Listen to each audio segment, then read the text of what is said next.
Hello friends, आज हम आप लोगों के साथ यूपी टेट 2013 का पेपर सॉल्व करेंगे सीडीपी का। तो हम चलते हैं क्वेश्चन की ओर। पहला क्वेश्चन है, संवेग व्यक्ति की उत्तेजित दशा है। ये क्वेश्चन करीब 4 से 5 बार यूपी टेट में आ चुका है। तो ये संवेग व्यक्ति की उत्तेजित दशा है, इसका सही आंसर होगा वुडवर्थ। अब अगले क्वेश्चन की ओर चलते हैं। अगला क्वेश्चन है, शैक्षिक विकास की मूल्यांकन का अर्थ है। शैक्षिक विकास के मूल्यांकन का क्या अर्थ है? तो इसमें कक्षा अभिलेखों का मूल्यांकन, कार्य निष्पादन का मूल्यांकन, ज्ञान क्षमता का मूल्यांकन, ये सारे ऑप्शन गलत हैं। इसका सही आंसर होगा छात्रों की प्रगति का आकलन। छात्रों की प्रगति का आकलन ही शैक्षिक विकास के मूल्यांकन का सही अर्थ है। अगला क्वेश्चन होगा हमारा क्वेश्चन नंबर 3, जिसमें है, पूर्वाग्रही किशोर या किशोरी अपनी के प्रति कठोर होंगे। किसके प्रति कठोर होते हैं? समस्या या संप्रत्यय या जीवन शैली या वास्तविकता? तो जो किशोर या किशोरी होंगे वो अपनी समस्या के प्रति कठोर होंगे। तो इसका पहला ऑप्शन सही है, बाकी सारे ऑप्शन गलत हैं। अगले क्वेश्चन की ओर चलेंगे। Question number 4।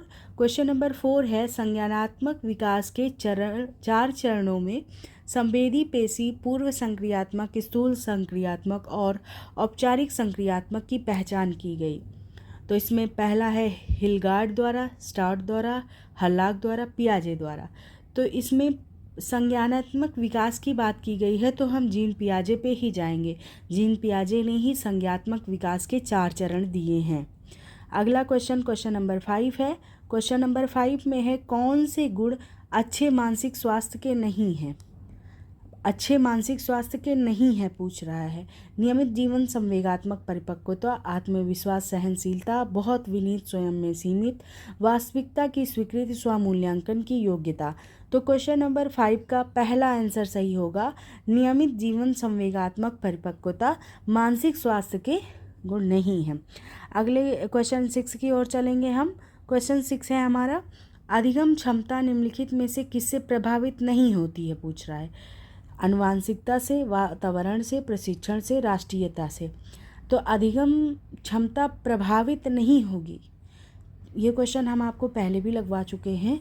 तो इसमें आनुवांशिकता की बात भी नहीं होगी, वातावरण की भी बात नहीं होगी, प्रशिक्षण की भी बात नहीं होगी, राष्ट्रीयता की बात होगी। ये सब प्रभावित होंगे। आनुवांशिकता प्रभावित होगी, वातावरण प्रभावित होगा, शिक्षण भी प्रभावित होगा, लेकिन राष्ट्रीयता प्रभावित नहीं होती है।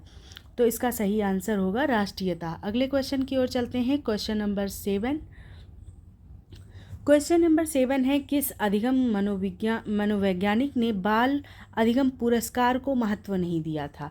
तो पुरस्कार को थार्नडाइक ने महत्व दिया था, पावलोव ने भी दिया था, स्किनर ने भी दिया था, लेकिन गुथरी ने नहीं दिया था। तो इसका सही ऑप्शन होगा कि पुरस्कार को महत्व नहीं देंगे गुथरी। अगले क्वेश्चन की ओर हम चलते हैं। Question number 8। क्वेश्चन नंबर 8 है हमारा, निम्नलिखित में से किस एक से शिशु के अधिगम को सहायता नहीं मिलती है? इसमें भी बोल रहा है कि अधिगम को सहायता, सीखने में सहायता नहीं मिलती है। तो अनुकरण, अभिप्रेरणा, स्कूल का बस्ता और पुरस्कार। तो इसका सही ऑप्शन होगा स्कूल का बस्ता। अनुकरण से भी सहायता मिलेगी अधिगम को, प्रेरणा से भी मिलेगी और पुरस्कार से भी मिलती है, लेकिन स्कूल के बस्ते से अधिगम में कोई सहायता नहीं मिलती। तो 8 का सी ऑप्शन सही होगा। चलते हैं हम अगले क्वेश्चन की ओर। Question number 9। क्वेश्चन नंबर 9 है, स्वकेंद्रीय अवस्था होती है बालक की। बालक की स्वकेंद्रीय अवस्था कौन सी होगी? जन्म से 2 वर्ष तक, या फिर 3 से 6 वर्ष तक, या फिर 7 वर्ष से किशोरावस्था तक, या किशोरावस्था में। तो स्वकेंद्रित अवस्था होगी बालक की 3 से 6 वर्ष तक। अगले क्वेश्चन की ओर चलेंगे। क्वेश्चन नंबर 10, माँ बाप के साए से बाहर निकल अपने साथी बालकों की संगत को पसंद करते हैं। अपने माँ बाप के साए से बाहर निकलकर और अपने साथी दोस्तों के साथ रहना पसंद करते हैं, खेलना पसंद करते हैं। तो क्या किशोरावस्था से, पूर्व किशोरावस्था से, बाल्यावस्था में या शैशवावस्था में? तो जब बाल्यावस्था का अंतिम चरण होगा और किशोरावस्था का का शुरुआती समय होगा तो उसको बोलेंगे पूर्व किशोरावस्था। तो पूर्व किशोरावस्था में बच्चे अपने माँ बाप के साथ रहना कम पसंद करते हैं, अपने साथी बालकों के साथ रहना खेलना ज़्यादा पसंद करते हैं। तो 10वें का बी ऑप्शन सही होगा। अब चलते हैं हम क्वेश्चन नंबर 11 की ओर। 11 में ये डी ऑप्शन है। तो सीखने का प्राथमिक मूलभूत नियम संबंधित है। प्राथमिक मूलभूत नियम, तो जो सीखने के नियम हैं 3 नियम होते हैं। पहला होगा अभ्यास तत्परता, और दूसरा होगा अभ्यास का नियम, और तीसरा होगा प्रभाव का नियम। तो प्राथमिक मतलब पहला कौन सा होगा? तो पहला तत्परता का नियम होगा। अगले क्वेश्चन की ओर चलेंगे हम। Question number 12। मानसिक परिपक्वता की ऊंचाइयों को छूने के लिए प्रयत्नरत रहना संबंधित है। मानसिक परिपक्वता की ऊंचाई को छूने के लिए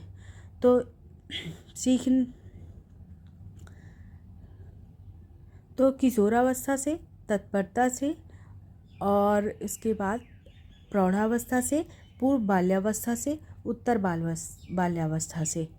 तो इसमें सीखने मानसिक परिपक्वता की ऊंचाई, तो हम पहले तो शैशवावस्था में लगभग 90% चीज़ें सीख चुके होते हैं। 90% हमारी बुद्धि का विकास हो चुका होता है, लेकिन 10% जो बचा होता है वो बाल्यावस्था और किशोरावस्था में पूरा होता है। तो इसमें परिपक्व होना है, मैच्योर होना है, तो किशोरावस्था होगा आंसर। अब क्वेश्चन नंबर 13 की ओर चलेंगे हम।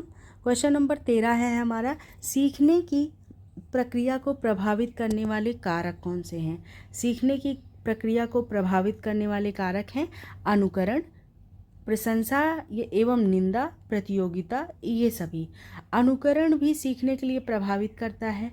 प्रशंसा होगी या निंदा होगी तब भी हम उसमें सीखने के लिए प्रभावित होंगे। कोई एग्ज़ाम होगा, कोई प्रतियोगिता कराई जाएगी तब भी हम प्रभावित होंगे। तो इसका मतलब इसमें ये सभी 13 में ये सभी होंगे। सीखने की प्रक्रिया को प्रभावित करने वाले कारक में अनुकरण, प्रशंसा एवं निंदा, प्रतियोगिता, ये सभी आएंगे। अब अगले क्वेश्चन की ओर चलते हैं हम। क्वेश्चन नंबर 14 है हमारा, बालकों के सीखने में प्रेरणा की किस रूप में उपयोगिता मानी जाती है? प्रेरणा, मोटिवेशन किस रूप में उपयोगी मानी जाएगी? बालक की व्यक्तित्व का आदर, पुरस्कार एवं दंड, प्रशंसा एवं भर्त्सना, उपयोग सभी। तो इसमें बोल रहा है बालक के सीखने में प्रेरणा, तो उसकी व्यक्तित्व का आदर, ये भी सही ऑप्शन माना जाएगा। पुरस्कार या दंड मिलेगा तब भी वो मोटिवेट होगा। प्रशंसा की जाएगी या उसकी निंदा की जाएगी तब भी वो मोटिवेट होगा। इसका मतलब इसमें उपयुक्त सभी सारे क्वेश्चन सही हैं, सारे ऑप्शन सही हैं। तो बालकों के सीखने में प्रेरणा जो है, बालक की व्यक्तित्व का आदर, पुरस्कार एवं दंड, प्रशंसा व निंदा, ये सभी उपयोगी माने गए हैं। अगले क्वेश्चन की ओर चलेंगे। क्वेश्चन नंबर 15, कक्षा में विद्यार्थियों को अधिगम के लिए प्रेरित करने हेतु किस युक्ति का अनुप्रयोग आप नहीं करते हैं? छात्रों में स्वस्थ प्रतिस्पर्धा स्थापित करते हैं, उन्हें आत्मगौरव की अनुभूति कराना, उनकी अत्यधिक प्रशंसा करना, गतिविधि आधारित शिक्षण अधिगम विधियों का अनुप्रयोग करना। तो इसमें 15 में आपका होगा उनकी अत्यधिक प्रशंसा करना।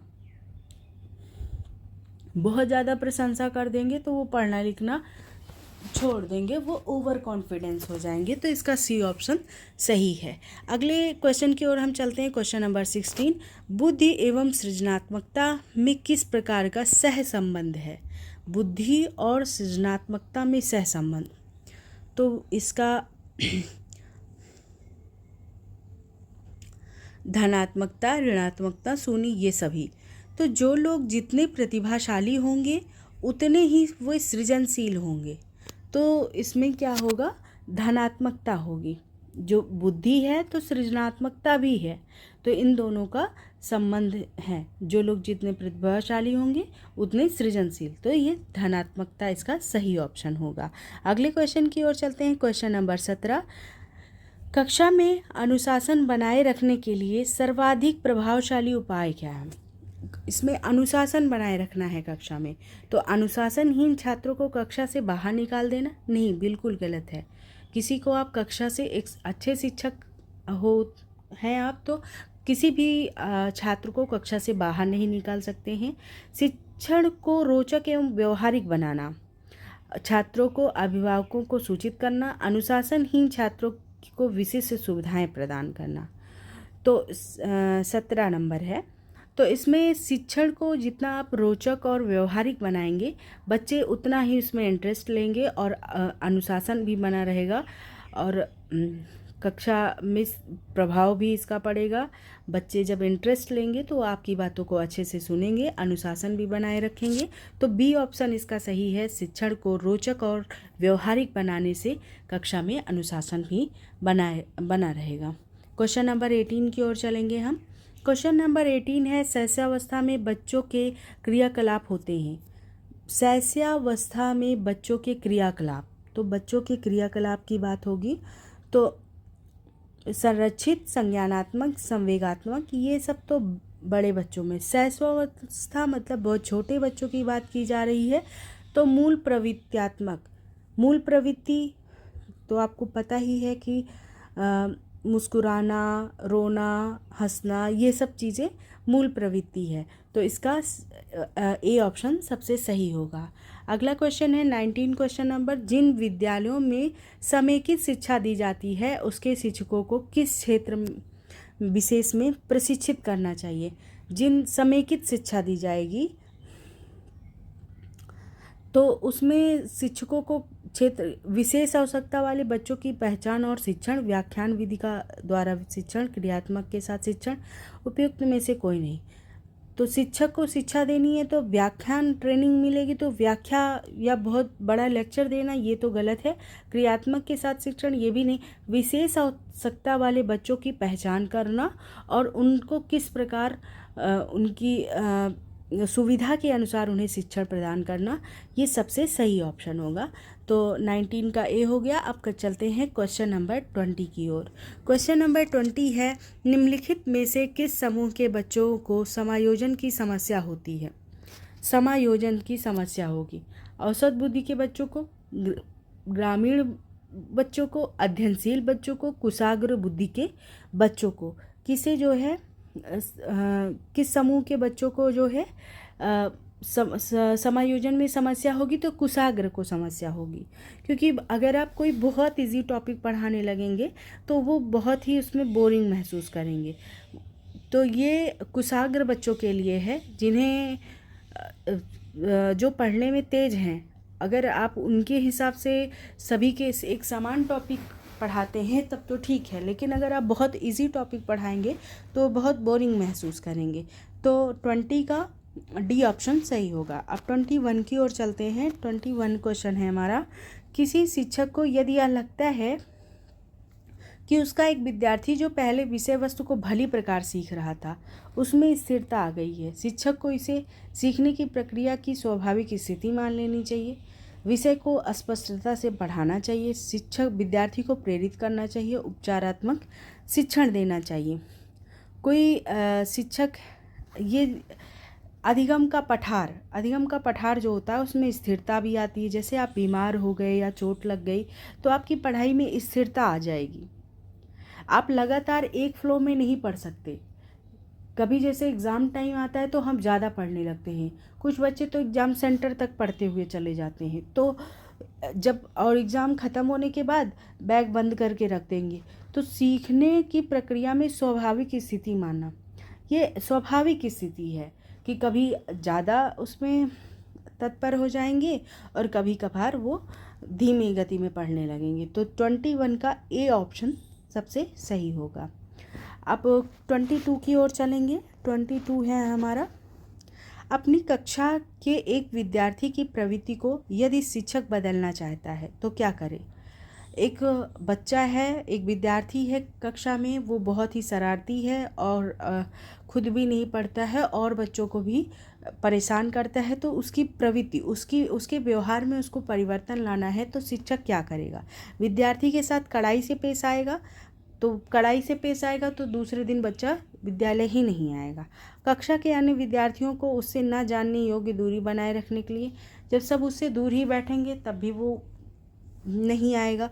उसके समूह के सभी सदस्यों की प्रवृत्ति बदलनी होगी, ये ऑप्शन सही है। उसके समूह को, जो उसका ग्रुप है, उसके फ्रेंड ग्रुप में सारे बच्चों की प्रवृत्ति बदलनी होगी, तभी वो भी बदल पाएगा, उसकी प्रवृत्ति भी बदल पाएगी। अब अगले, तो इसका सी ऑप्शन, 22 का सी ऑप्शन सही है। अब हम चलते हैं क्वेश्चन नंबर 23 की ओर। क्वेश्चन नंबर 23 है हमारा, विकास की वही संबंध परिपक्वता से है जो उद्दीपन का। विकास का संबंध परिपक्वता से हो गया, विकास हो रहा है तो एक दिन बच्चा मैच्योर हो जाएगा।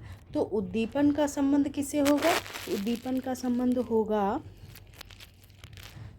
अनुक्रिया यानी कि प्रतिक्रिया से।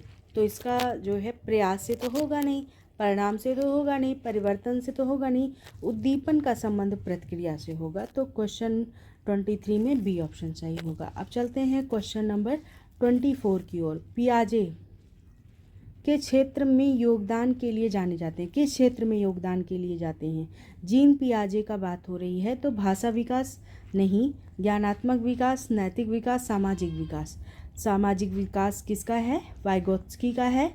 और Lawrence Kohlberg moral theory, moral development, संज्ञानात्मक या ज्ञानात्मक विकास है जीन पियाजे। तो बी ऑप्शन 24 का बी ऑप्शन सही होगा। अब चलते हैं 25 की ओर। 25 है, जब कभी दो या दो से अधिक व्यक्ति एक साथ मिलते हैं और एक दूसरे को प्रभावित करते हैं तो वे एक सामाजिक समूह का निर्माण करते हैं। यह कथन सही है? जब दो लोग मिलते हैं, चाहे वो ट्रेन में मिले, बस में मिले या कहीं भी हॉस्पिटल में मिले, तो उनमें अच्छी दोस्ती हो जाती है। तो क्या यह सही है कि गलत है? ऐसा होता है या नहीं होता है? तो 25 में ये सही है, ऐसा होता है। जब दो लोग कहीं भी मिल जाते हैं, भले से वो एक दूसरे को नहीं जानते होते हैं, तभी बस पे अगर एक सीट में से, तुम कौन सी जॉब करते हो, तुम कहाँ रहते हो, तुम्हारी ससुराल कहाँ है, तुम कितने भाई बहन हो, तो ये 25 का बी ऑप्शन सही होगा। उनमें फ्रेंडशिप हो ही जाएगी, भले से पहचान ना हो। अब अगले 26 की ओर चलेंगे। 26 में है, शिक्षण प्रक्रिया में निम्नलिखित में किसका भली प्रकार ध्यान रखना चाहिए? शिक्षण प्रक्रिया में निम्नलिखित में से किसका भली प्रकार ध्यान रखना चाहिए? तो विद्यार्थियों की सक्रिय सहभागिता, ये ऑप्शन सही है। जब बच्चे सारे एक्टिव हैं, आप क्या पढ़ा रहे हो, बच्चे उसमें इंटरेस्ट लेके पढ़ रहे हैं, तो उनकी सक्रिय सहभागिता सबसे सही है। अनुशासन और नियमित उपस्थित ही हैं, लेकिन वो उनकी रुचि ही नहीं है आपके पढ़ाने में, तो ये ऑप्शन गलत है। गृह कार्य की जांच में लगन, ये भी गलत है। विषय वस्तु की कठिनाई स्तर, ये भी गलत है। तो पहला ऑप्शन सबसे सही होगा, विद्यार्थियों की सक्रिय सहभागिता।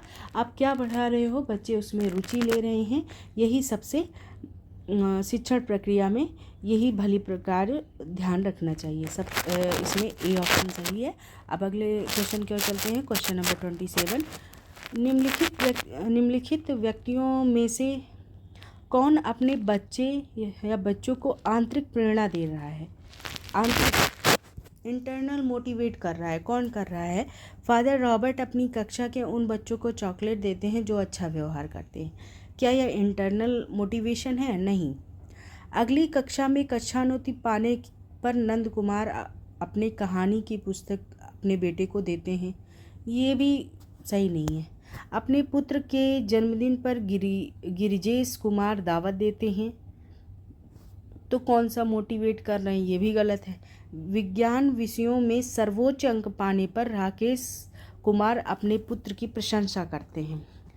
प्रशंसा इंटरनल मोटिवेशन है।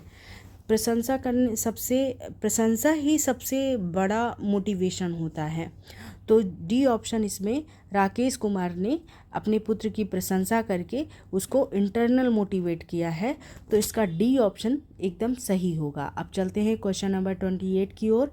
क्वेश्चन नंबर 28 है, बच्चों के सामाजिक विकास में का विशेष महत्व है। किसका विशेष सामाजिक विकास होगा?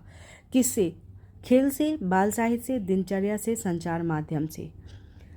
तो बाल साहित्य से कोई मतलब नहीं, दिनचर्या कैसा है ये भी नहीं, संचार माध्यम भी कुछ नहीं। बच्चों के सामाजिक विकास में सबसे ज़्यादा महत्वपूर्ण है खेल। खेल क्या है? मानसिक शारीरिक वृद्धि होगी खेल से, तो सामाजिक विकास भी सबसे ज़्यादा होगा खेल से। तो इसमें 28 का ऑप्शन ए सबसे सही है। अब चलते हैं क्वेश्चन नंबर 29 की ओर। क्वेश्चन नंबर 29 है, भाटिया बैटरी का प्रयोग निम्न में से किसके परीक्षण हेतु किया जाता है? बैटरी शब्द का संबंध होगा बुद्धि से। यहाँ पे बैटरी सेल वाली बैटरी नहीं है, यहाँ पे बैटरी का संबंध बुद्धि से है, और गॉल्टन ने इसका जो है सर्वप्रथम प्रयोग किया था। तो भाटिया बैटरी का प्रयोग निम्न में से किसके परीक्षण के लिए? तो बैटरी आ गया, इट मीन्स बुद्धि से संबंधित है। अगला क्वेश्चन चलते हैं, लास्ट क्वेश्चन है आज का हमारा। अगर आपको ये सेशन अच्छा लगा हो तो हमारे चैनल को लाइक, सब्सक्राइब और शेयर ज़रूर कीजिएगा। लास्ट क्वेश्चन है हमारा, कोहल वर्ग का विकास सिद्धांत निम्न में से किससे संबंधित है? कोहल वर्ग की बात की गई है, तो कोहल वर्ग क्या भाषा विकास है? नहीं। संज्ञानात्मक विकास जीन पियाजे हैं, सामाजिक वाइगोत्स्की हैं। तो नैतिक विकास जो है, नैतिक विकास, तो ये किससे संबंधित होगा? कोहल वर्ग से। तो इसमें जो है सी ऑप्शन सही होगा। आज के लिए बस इतना ही। हमारे चैनल को लाइक, सब्सक्राइब और शेयर कीजिएगा। Thank you so much.